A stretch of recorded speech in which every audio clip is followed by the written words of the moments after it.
¿Qué tal? Anoche, con la doctora Alma Maldonado, a quien saludo nuevamente. Buenas noches, Alma. Buenas noches. Pues dejé planteado que le entráramos a lo que es tu visión como investigadora del CineStaff y especializada en asuntos educativos. Ayer hablamos de la enseñanza básica, del nuevo plan de estudios, pero están sacudiéndose algunos sectores de enseñanza superior, particularmente en el Instituto Politécnico y en la Universidad Nacional Autónoma de México.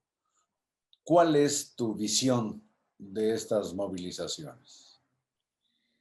Sí, Carlos, a mí me parece que estamos en un momento donde se están gestando, ¿no? Diversos movimientos, hay inconformidades en distintos planteles educativos, tanto de la universidad como del poli, pero no exclusivamente, ¿no? También vimos el tema de una estudiante normalista en Tlaxcala, eh, las protestas también de los estudiantes de las universidades Benito Juárez.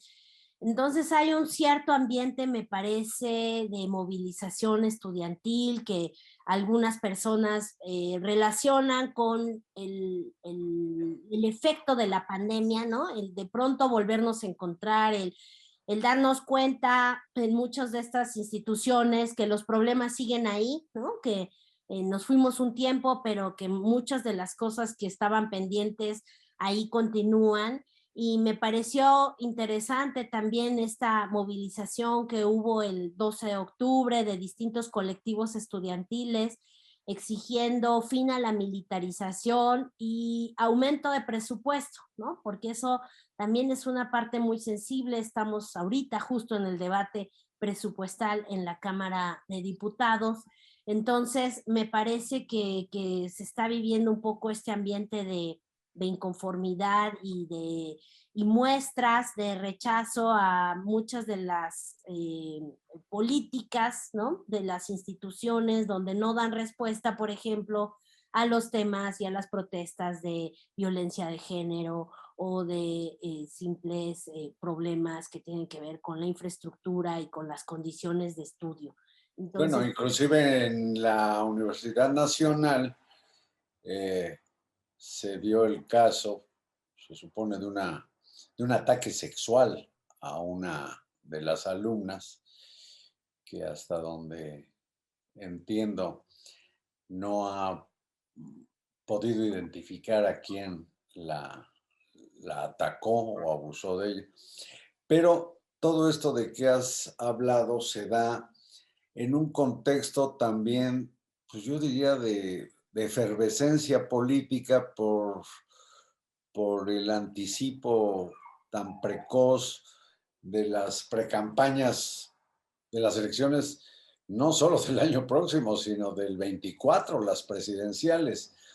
Y entiendo que habrá un cambio ya de rector en la Universidad Nacional Autónoma de México y no deja de advertirse que hay intereses partidistas en el control o para el control de las instituciones superiores de enseñanza. ¿Tú qué piensas de esto? sí, yo creo que el ambiente se nota, ¿no? Como muy cargado de todos estos elementos políticamente. Lo que decías que sucedió en el CCH Sur, pues muy grave porque no se reportó inmediatamente. Hubo una agresión a un animal mascota de estudiantes también y las autoridades no respondieron pues con la sensibilidad, ¿no? Para el caso. Entonces sí se nota que hay como un ambiente de crispación, me parece, política. Y sí quisiera recordar, justamente ahorita que estamos en el debate del presupuesto, un tema fundamental. Este gobierno prometió y lo dejó establecido en el artículo tercero, la gratuidad de la educación superior, pero sin dar los recursos necesarios para ello, ¿no? Entonces, la verdad es que está dejando a las instituciones con un gran problema en la Sí, ha sido gratis. Se sabe que por menos de lo que te cuesta una comida en un restaurante clase mediero, puedes cursar prácticamente una carrera universitaria en la Nacional Autónoma de México, al menos, pero con menos dinero en el presupuesto, pues cómo va a poder mantener esa gratuidad que señalas o que recuerdas. Y yo no sé si en la Cámara de Diputados supones que se verá, que se atienda esta necesidad de dotar de recursos a las instituciones de enseñanza superior. Como viene el presupuesto, no hay este fondo de gratuidad que se mandató desde cuando se promulga el nuevo artículo tercero, ¿no? Porque si tú prometes que en la Constitución toda la educación superior, porque aquí no solo estoy hablando del caso de la UNAM, sino toda debe ser gratuita, la pública, pues tienes que compensar eso con un gran fondo de dinero para que evite que se tengan que cobrar servicios educativos como lo hacen muchas instituciones.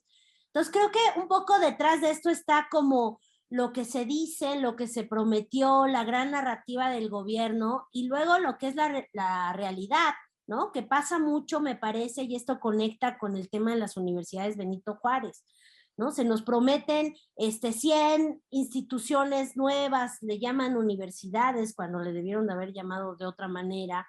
Es un programa muy ambicioso, pero no se le dotan de los recursos necesarios porque crear universidades es algo muy complicado, ¿no? No se puede hacer de un día para otro.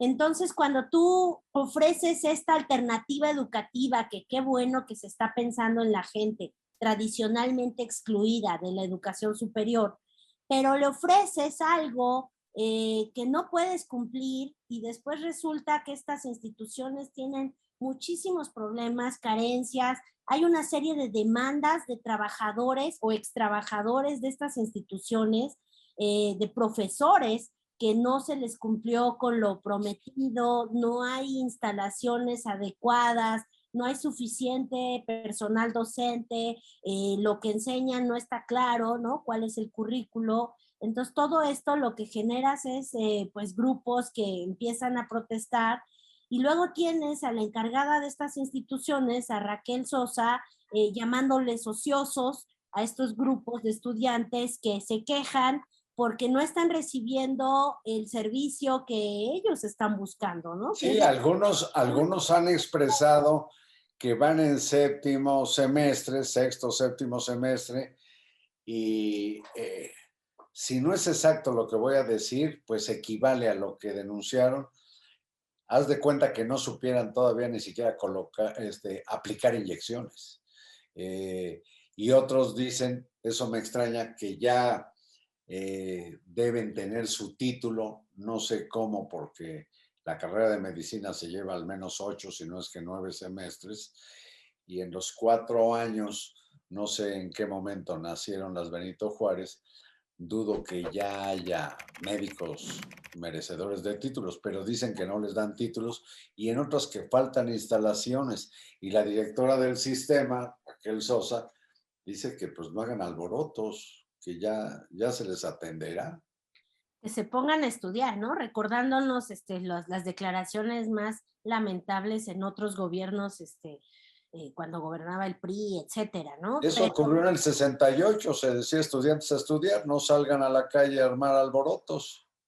Sí, y en este sentido, Carlos, lo que pasa es que con las universidades Benito Juárez o las llamadas universidades Benito Juárez es muy complejo porque tú recordarás que una parte de estas instituciones absorbieron las universidades que fueron creadas por el partido político Morena, que yo siempre he pensado que este es un fenómeno muy interesante, pero también sería muy escandaloso, porque tú imagínate que el PRI hubiera hecho universidades, luego llega el gobierno y las toma y se vuelven instituciones públicas. Esos son los estudiantes que están pidiendo sus títulos. Lo que aquí nos está demostrando es que hay una desorganización completa, no hay un responsable realmente que les pueda informar a estos estudiantes en estas instituciones que transitaron de una cosa a las Benito Juárez, ¿quién les va a expedir el título? ¿Por qué no se los expiden? Más allá de que todo el debate va hacia cuál va a ser realmente el valor social que van a tener estos profesionistas egresados de las universidades Benito Juárez, cuando hay tanta opacidad en los planes de estudio, en dónde están ubicadas, en quiénes son las y los profesores, y luego tantas inconformidades de decir esto no es realmente una educación al nivel superior. Sí, hombre, y además son tantos jóvenes que, como recordabas, pues no tuvieron cabida en las instituciones tradicionales de enseñanza superior y cifraron sus esperanzas en esta modalidad, pero yo no sé qué oportunidad tendrá de trabajar cualquier egresado que llegue a una institución pública o privada, le digan, ¿y dónde dice que estudió? Pues en la Benito Juárez de Talpan o de quién sabe qué lugar de Chiapas o de no sé dónde, con esa precariedad de instalaciones de profesores y de atención institucional que debe tener una universidad. Sí, y yo creo que aquí una vez más, Carlos, está la situación de que la lectura es adecuada, o sea, me parece que sí tenemos que discutir el acceso a la educación superior, quiénes llegan, quiénes no, quiénes se benefician de las instituciones que tienen las mejores condiciones y qué pasa con el resto del subsistema de educación superior. El problema es que aquí lo que hemos hecho es se empiezan a descuidar las instituciones que ya existían, las universidades públicas de los estados, todo el sistema tecnológico, la verdad es que han sufrido El una Consejo de Ciencia y Tecnología.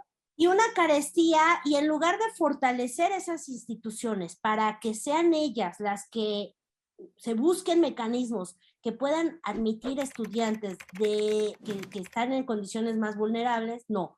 Mejor creamos otras instituciones que no les alcanza y que terminan siendo unas instituciones, como lo he dicho, pobres para estudiantes pobres. Pues yo te agradezco mucho esta aproximación al problema educativo que se está enfrentando desde enseñanza básica a educación superior.